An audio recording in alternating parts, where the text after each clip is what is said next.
Hi, I'm Rich Fink from the Western Loudon Art and Studio Tour, and today I have the pleasure of interviewing Hope Haynes, who is a wonderful landscape artist. Hope, how are you doing today? I'm doing very well, thank you. I'm really pleased to be here. Well, great. Well, let's get started. Can you tell me a little bit about your artistic journey? Well, I guess I don't remember ever not being an artist. Put it that way. My mother likes to talk about me being 2 years old and spending a lot of time in front of an easel and not even letting her change my diaper. So I guess it goes back pretty far. I always wanted to be an artist. Growing up, my mom had gone to art school. My grandmother was very creative. I have an aunt who's an artist. And so I was just kind of surrounded by creators and makers. I have another aunt that's got an art gallery. So it's just kind of part of our family way to be creative in some way. And I just really never left that, I guess. So I went, I studied art all through high school, college. I've been doing pastels, which is what I'm still working on. I have been working in pastels since I was in my 20s, on and off. When my kids were little, I kind of took it back up again as a means of self-expression and kind of a chance for me to get away from the mommy role and, be a real grown-up for a while. And of course, I'm a school teacher, so I'm making art every day at school when we're at school. Unfortunately, we're not in school right now, but I find that being an elementary art teacher gives me a really nice opportunity to kind of dabble in a lot of different media and try stuff out without the pressure of necessarily worrying about whether or not I'm going to make a finished work. So I get a lot of practice in without, necessarily finishing everything. It's kind of a nice way to roll along with my work life. I don't like to wait for things to dry, and I don't particularly like having to clean up and scrape a palette and all the kinds of fussy things that you have to do when you're dealing with wet paint. And pastels is sort of the best of both worlds for me in that way. And the pastels are the same pigments that are in oil paints. It's the exact same stuff. It's just in a dry form. I actually have somewhere on one of my shelves a jar of the blue powder that's like this blue, and so it behaves the same way in terms of the richness of color. You just sort of handle it differently. Right. But you have all the colors are. You don't get to mix your own color on the palette. You mix your own color on the picture. So eliminates the dry for sure, because it's right it there. does, for the most part. I do have like on this piece that's on the easel right now, I'll do an underpainting sometimes, which is pastel that I'll put on the surface, and then I'll wet it down with denatured alcohol or paint thinner, turpentine. You could use a lot of different things, water even, and that essentially liquefies it, turns it into kind of a granular paint.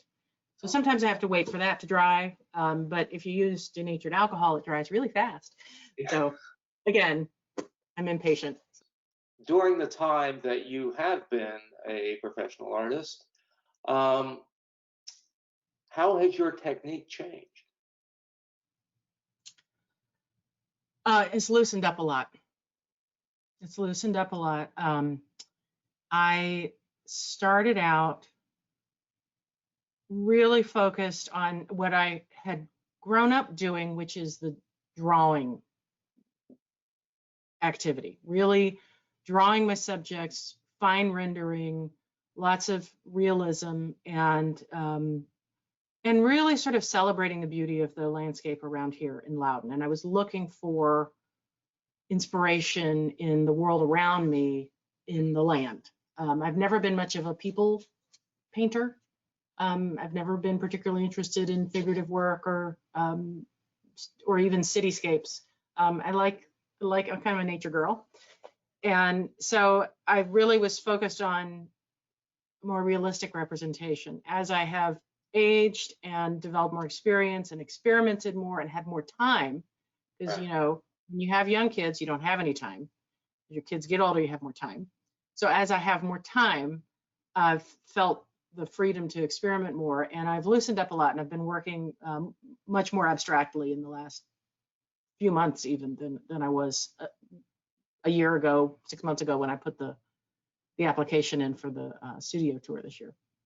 I would like to take you over to the 3 images that we have that were juried in for the 2020 show, and we can talk about it a little bit. Are you good with that? I sure am. Do you work on landscaping more of plein air, or do you use photographs for your bases? I work from reference photos that I take myself. Plein air is pretty difficult with pastels because you have to have a lot of them. So working in plein air is something that I do occasionally, but it's like working with a limited palette, and it's good for doing sort of field studies and quick sketches.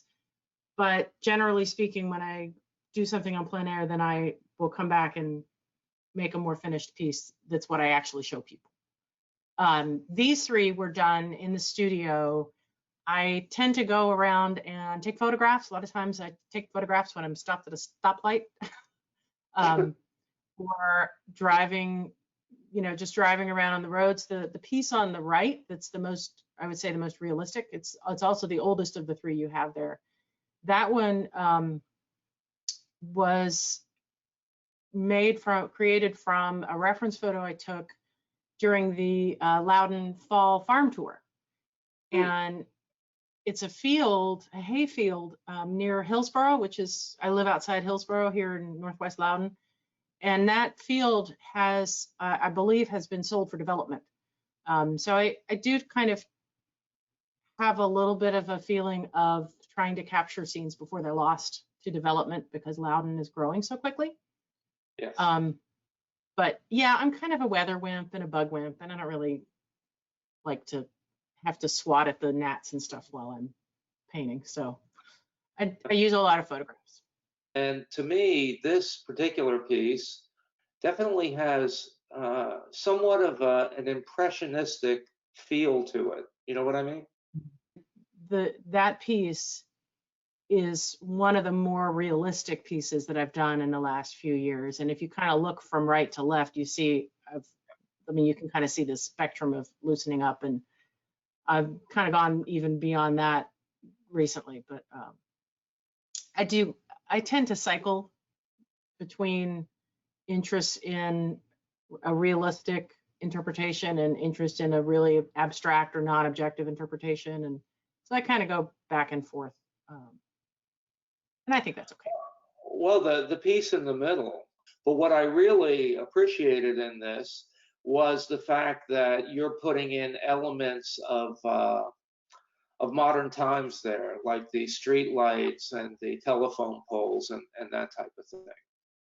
Yeah, like I said, I tend to take reference photos from my car because I work in Ashburn and I live out here in Northwest Loudon. And so I have a long commute.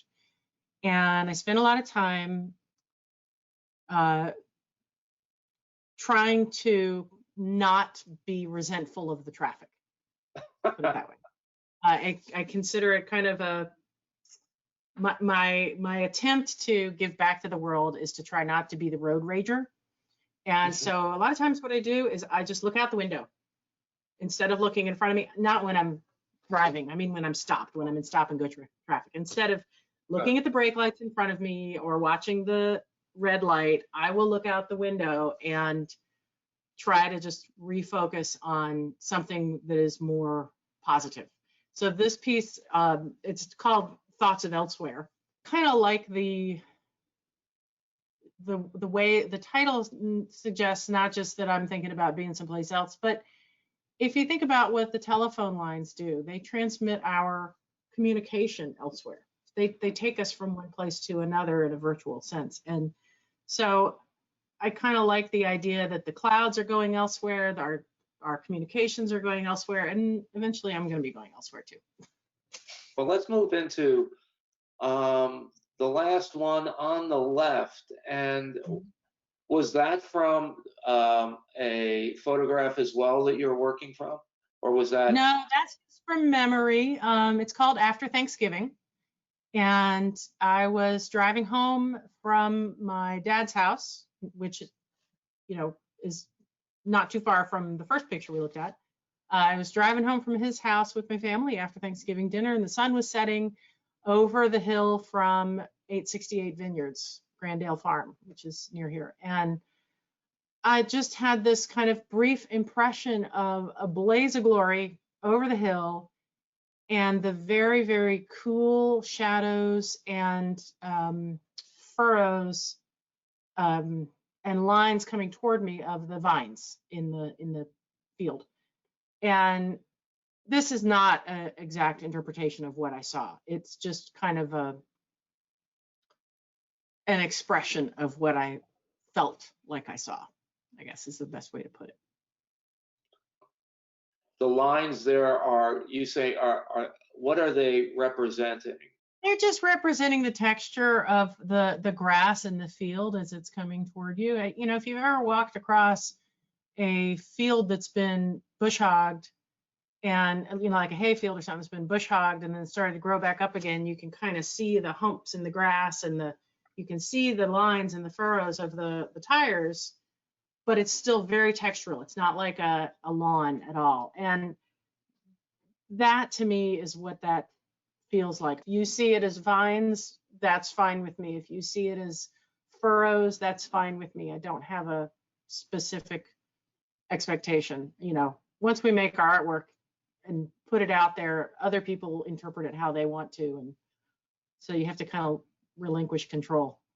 Oh, sure. And that's part of the greatness of art, is that it can mean something totally different than where it started on the campus or the Right. board or whatever. Yeah. I really, one of the things that I will tell my students on a regular basis and my colleagues and stuff is that I think the essence of being an artist is very much tied to being comfortable with ambiguity. We don't have a clear answer. When you start a picture, when you start a piece of artwork, you don't necessarily know where it's going to take you. It's ambiguous. Sure. And so it's not like 2 + 2 is always 4.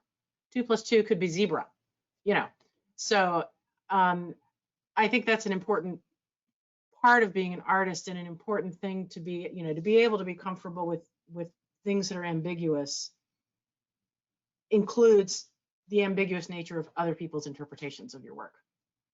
Oh, absolutely. Absolutely. All right. Let's move back to where you and I are just chatting it up a little bit and talk about a couple other things. Okay? Yep. Right. And here we are. We're back. We are. We're back. So I really enjoyed those 3 pictures. In fact, to tell you the truth,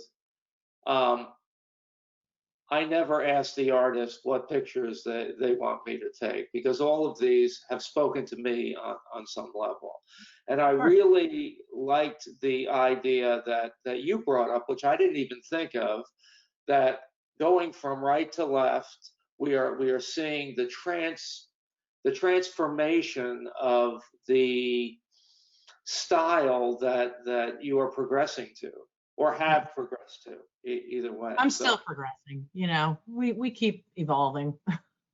Well, and that's good. That's good. So I think there's a lot of people out there that would love to see a large amount of your inventory, and of course, when they do, I would expect them to be buying it as well. So that would be nice. Yeah, it's always nice.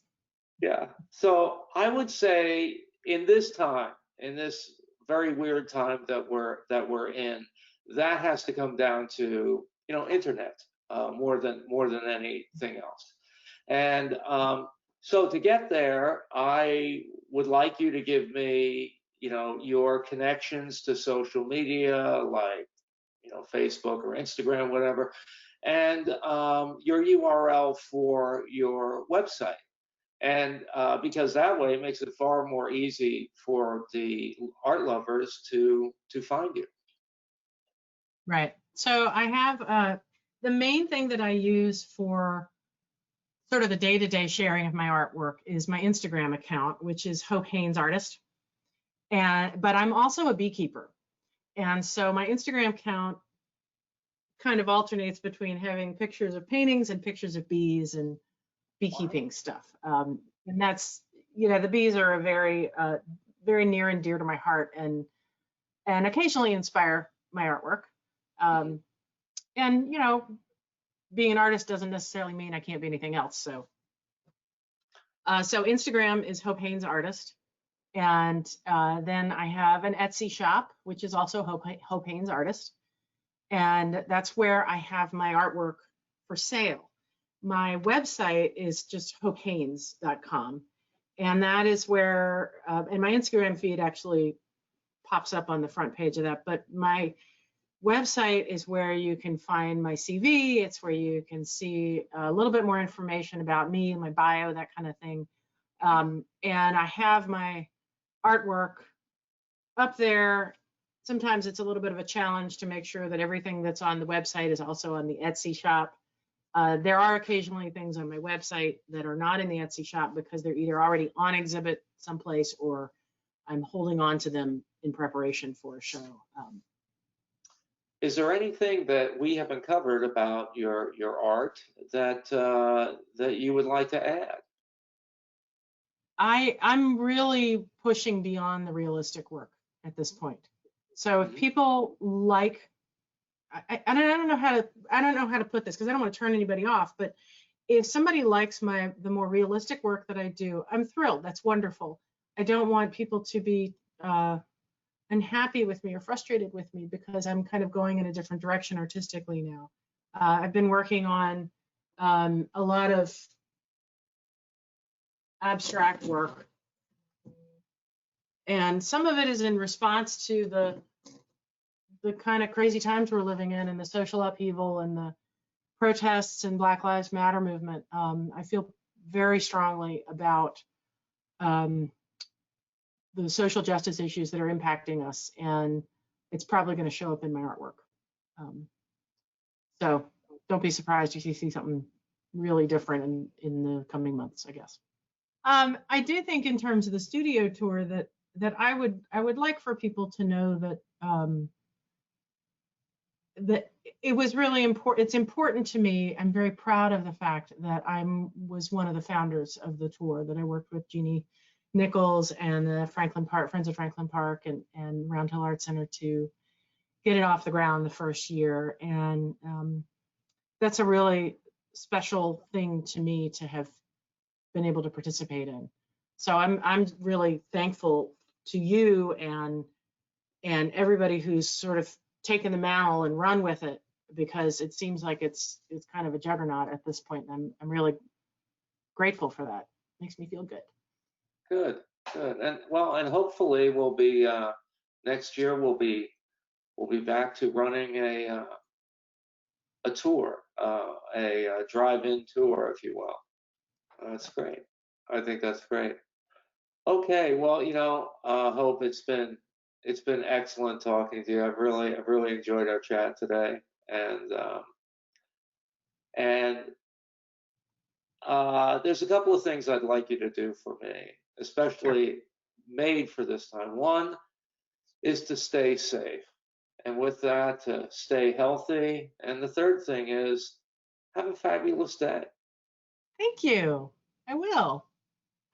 You too. And I really appreciate you taking the time to put this series together. I think it's a great way to get the word out about all the artists here in Loudoun County.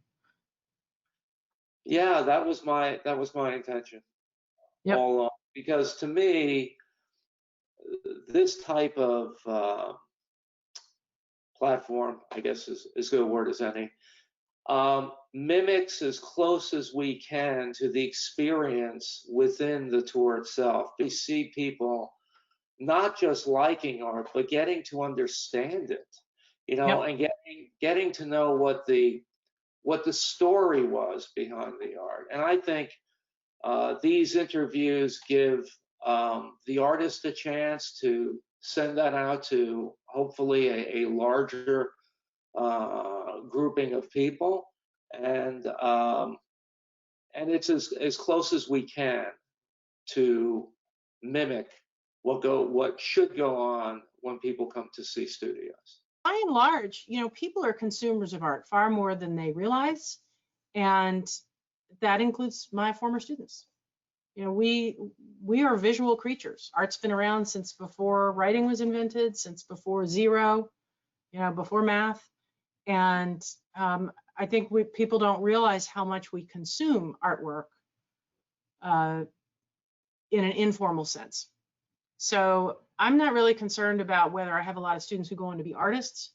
I'm much more concerned about whether I have students who appreciate what it means to make art or what it means to consume and appreciate art. That's an excellent thought. It really is. Anyway, you stay safe. You too. All right.